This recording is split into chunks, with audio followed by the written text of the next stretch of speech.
il a fallu être sérieux, concentré tout au long du match pour aller la chercher. Comment vous avez fait pour gérer, et notamment cette entame peut-être un peu plus compliquée? Ouais, c'est sûr, on savait qu'il commençait avec 7-0, donc il fallait qu'on soit focus dès le début. Donc on a mis les ingrédients en place début de match, après ils sont rentrés en confiance. Ça les a aidés un peu sur le reste du match, mais on est resté concentré sur nous. Et c'est ça qui a fait le job sur toute la durée du match. Tu peux parler du switch défensif qui est fait à partir du deuxième quart où vous tenez à 8 points sur le carton, ce qui change complètement le match. Ouais, c'est sûr, ils sont passés en zone en deuxième mi-temps, on avait bien travaillé ça à l'entraînement. Donc il fallait vraiment qu'on joue notre jeu, qu'on prenne notre temps, qu'on ne presse pas les choses. Et ça nous a bien aidé, à 2-3 moments on était un peu trop rapide, mais on est resté concentré, on est resté cadré et ça a fait la différence. Moi je parlais de la défense que vous avez mis, l'intensité défensive que vous avez fait à partir du deuxième quart qui a un peu changé le match du coup. Ouais, c'est sûr, on les a laissés un peu trop prendre confiance dans le premier quart-temps. Donc il fallait qu'on se ressaisisse un peu de deuxième mi-temps, enfin deuxième quart-temps pardon. Et ouais, ça fait la différence, on a mis un step-up et on est content sur ça. Puis à la fin, à chaque fois, vous avez réussi à remettre ces paniers pour les laisser autour des 10 points, et notamment toi sur la fin. Ouais, ça je suis content, on a vraiment fait ça, ce job d'équipe, de ne pas les laisser revenir dans le match. On a vraiment gardé cet écart et c'est ça qui nous a permis de tenir sur la durée du match sans les laisser reprendre confiance. C'est le genre de situation que vous avez pu rencontrer notamment en Ligue des Champions. Tu sens vraiment que cette expérience elle vous a servi ce soir? Ouais, franchement, il y en a beaucoup de matchs qui nous ont servi comme expérience, donc il faut en tirer les bons points et aujourd'hui c'est ça qui a fait la différence aussi. Ils vous ont fait douter quand même quand ils sont repassés avec 12 longueurs d'avance alors que vous étiez loin de passer devant. On avait fait une bonne entame de match, après ils sont repassés devant, comme je l'ai dit, ils avaient beaucoup de confiance, surtout notamment sur les 2 derniers matchs. Donc ouais, je ne dirais pas qu'on a douté quand même, mais il fallait qu'on rehausse le niveau de jeu et c'est ce qu'on a réussi à faire.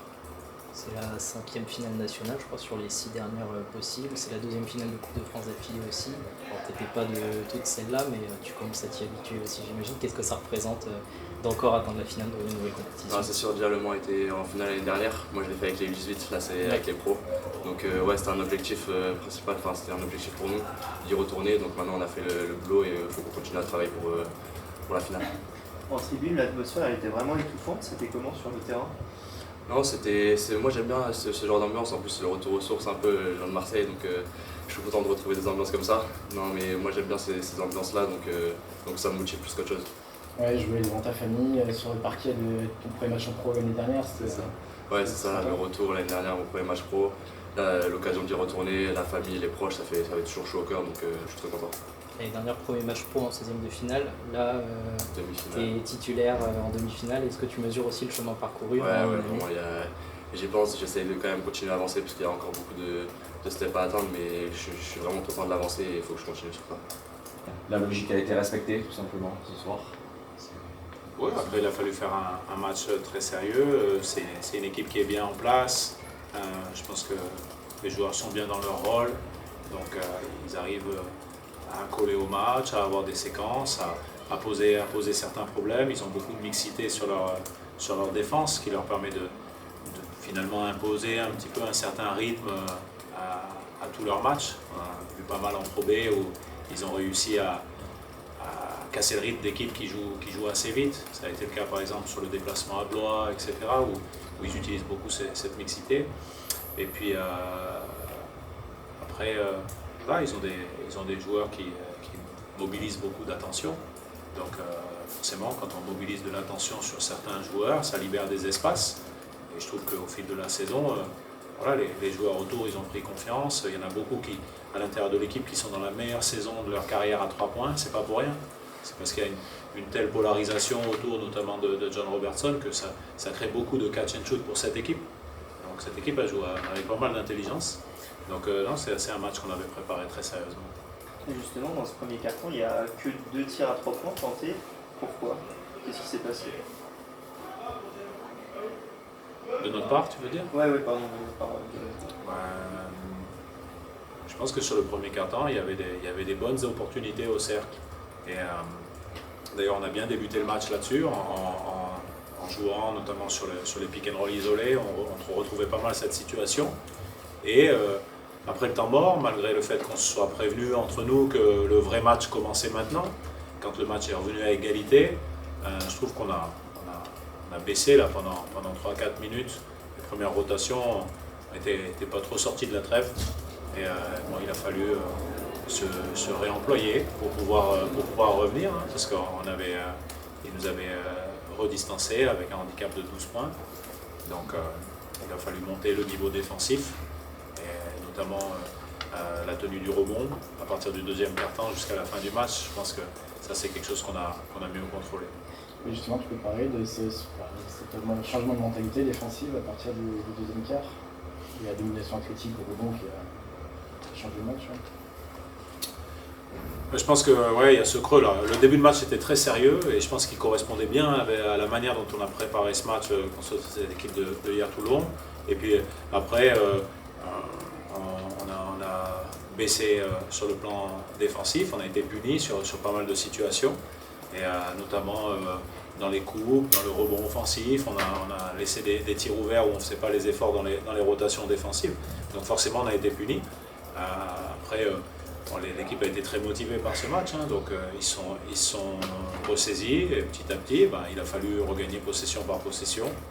Le deuxième quart-temps est un quart-temps de bonne facture, il y a 24-8, donc forcément là on a eu un peu plus d'outils, on a eu un peu de jeu de relance et on a eu quelques tirs ouverts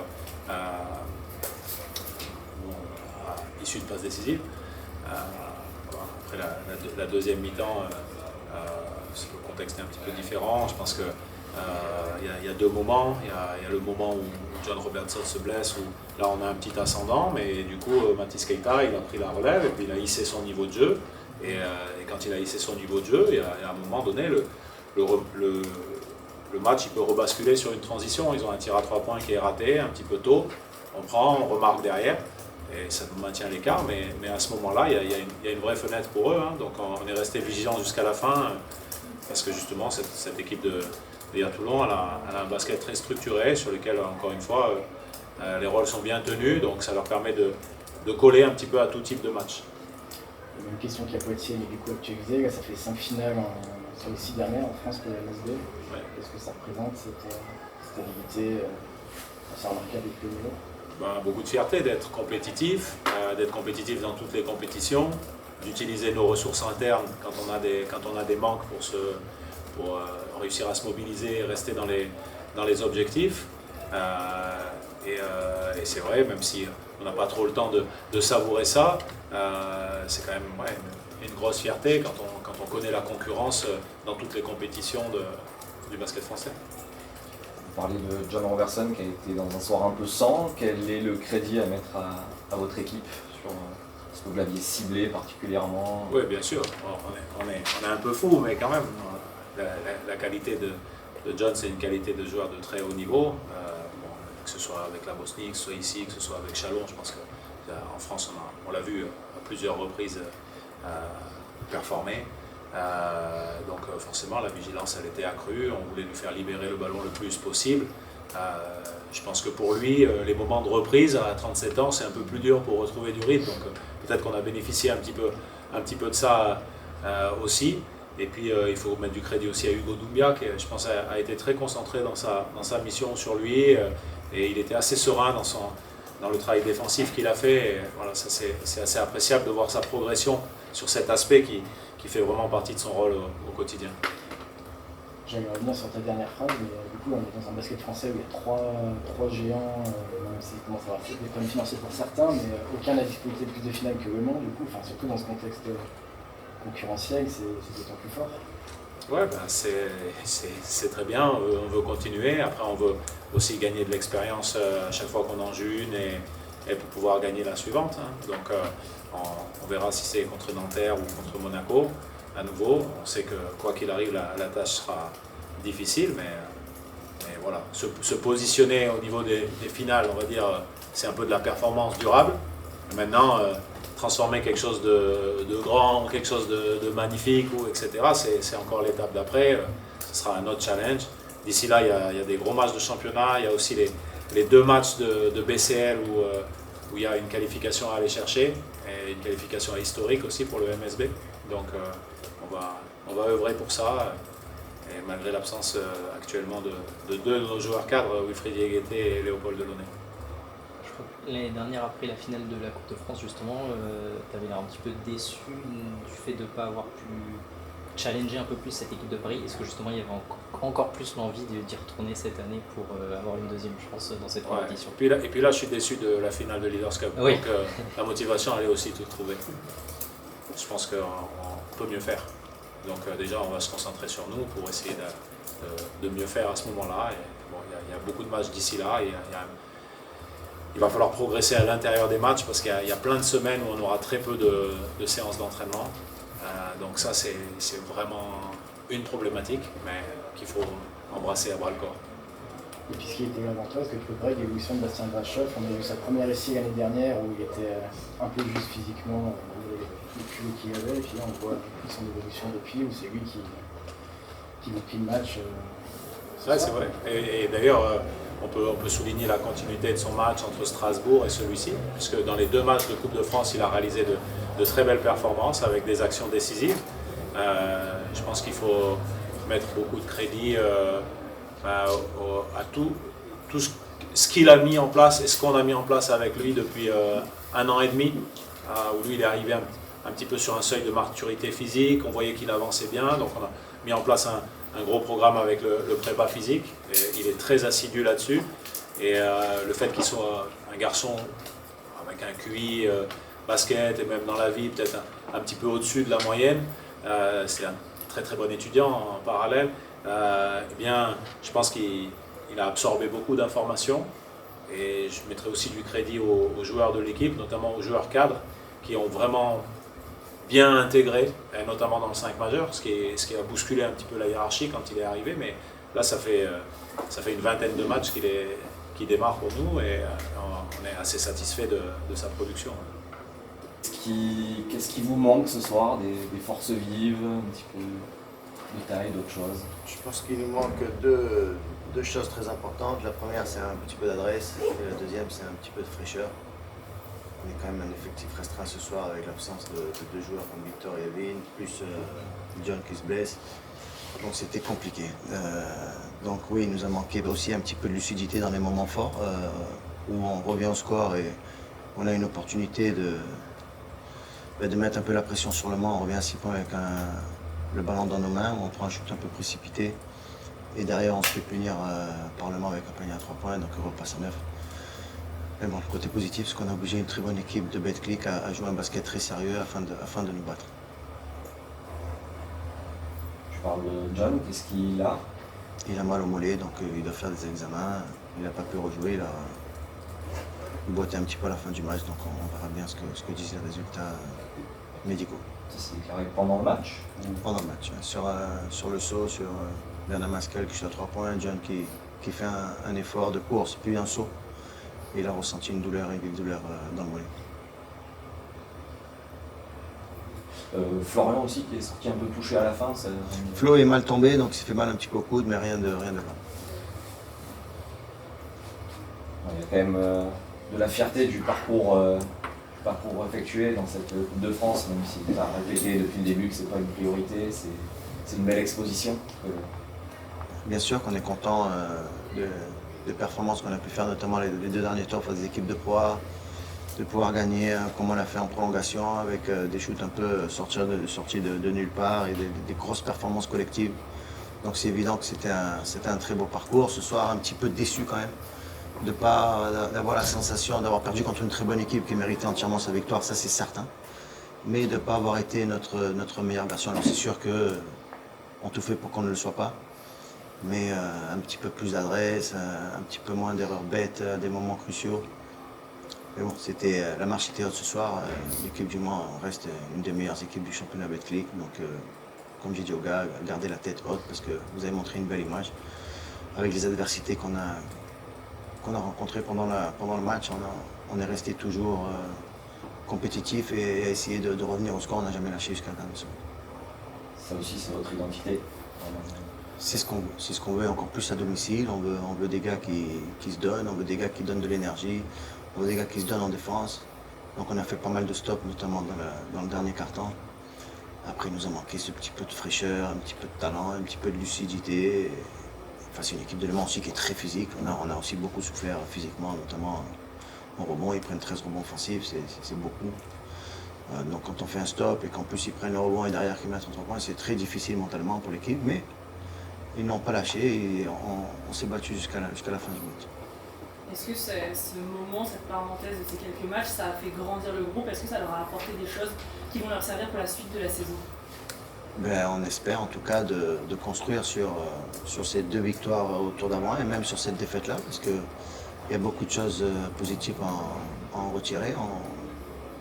On joue contre Le Mans avec un effectif plutôt réduit, sans John la deuxième mi-temps, avec un Bensley qui n'est pas dans un grand soir non plus, et les autres élèvent leur niveau de jeu et permettent à l'équipe d'être compétitive, donc très, très positif dans le sens où si il manque un joueur, l'autre est capable d'élever son niveau de jeu et d'apporter beaucoup de choses positives à l'équipe. Donc oui, évidemment qu'il y a beaucoup de positifs, il y a encore beaucoup de choses à prendre, des choses à améliorer, défensivement, offensivement. Mais en tout cas, l'état d'esprit est là et comme on le dit souvent, la base de tout travail, ça reste l'état d'esprit et l'énergie qu'on met sur le terrain. Et dernièrement, à part La Rochelle, où on a fait un match très mauvais, l'état d'esprit est là. Il faut remettre ça dès samedi contre Antibes, vous êtes rentré un peu plus tôt que les autres équipes d'élite 2. Dès samedi, oui. Alors malheureusement, oui, on n'a pas eu beaucoup de temps pour préparer ce match, les joueurs avaient des vacances. On était un peu court physiquement ce soir aussi. Samedi, gros match, un derby à Antibes. Encore une fois, avec les joueurs qui seront là, sans excuse, pour essayer de battre un rival direct dans le classement de cette élite 2. Donc oui, se reposer demain, récupérer un petit peu et de suite se retourner vers le match d'Antibes. Mathieu, bonsoir. Bonsoir. Mathieu Périmon, président du HT. Bonsoir. Est-ce que tu souscris, tu as aimé aussi le visage de ton équipe malgré la défaite ce soir? Bon, d'abord, félicitations au Mans. Pour 2 raisons. La victoire et parce que aussi je les remercie de nous avoir respectés. Je pense qu'ils ont pris le match au sérieux. Ça s'est vu sur le terrain. Et donc c'est appréciable d'une équipe de Betclic qui vient jouer dans une équipe d'élite 2 fraîchement promue. Et donc félicitations pour eux et je leur souhaite une bonne continuation. J'aime bien la modestie moi et ce qu'ils ont fait ce soir et la façon dont ils ont fait le match, ils méritent d'aller plus loin encore et je leur souhaite de gagner la Coupe de France. Mon équipe, c'est difficile après un match quand tu aimes la gagne, t'as un peu la gorge nouée après un match comme ça. Ce que j'ai envie de dire, c'est si près et si loin en même temps. Si près parce que tu es en demi-finale, il y a un moment où tu mènes de 12. Là tu te prends à y croire, surtout que c'est une équipe pour laquelle on connaît les qualités dans ces moments-là.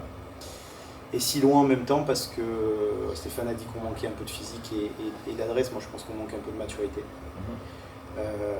Je pense qu'on a des joueurs jeunes, un peu immatures parfois, et que contre une équipe comme ça pardonne pas. Il faut que tu sois rigoureux, il faut que tu sois précis, il faut que tu suives les consignes. Et je pense qu'il y a un peu de folie dans le sens absence de maturité ce soir. Donc fier du parcours, oui, fier de mon équipe, évidemment. Comment ne pas être fier d'être en demi-finale de Coupe de France. Quand il y a encore 3 ans ou 4 ans, tu étais condamné à la faillite et à retourner dans les limbes des classements. Donc oui, fier du parcours évidemment, mais en même temps un peu d'amertume parce que quand tu la sens si proche et que tu sens si proche l'exploit et que tu as la gagne, c'est un peu compliqué, mais ça ira mieux.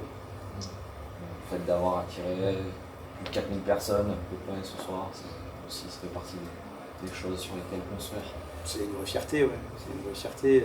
Je vous parlais d'il y a 3 saisons en arrière, c'était 150 personnes au Palais.